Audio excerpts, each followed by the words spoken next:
Hello and welcome back. Today we're going to make the chicken power bowl. It's my version of the Taco Bell chicken power bowl. So this is what we're going to eat. It's a healthy meal and it's very hearty, and they can kind of eat as much as they would like. And you'll see it why I say the plates are real full. So what they're going to need, your ingredients that you're going to need: 2 pounds of chicken,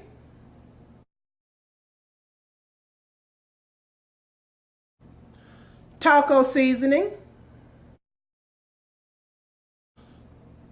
2 cups of cooked rice, 1 head of lettuce. I almost forgot it. Your favorite salsa, your favorite cheese,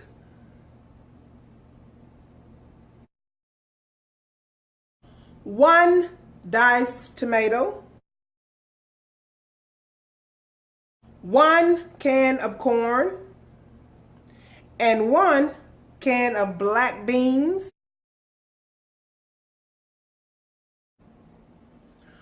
red cabbage, any amount. It's an optional choice. I put it in there for color. So red cabbage if you like. Green onions. Your desired dressing and or sour cream. If you like both, put them both in.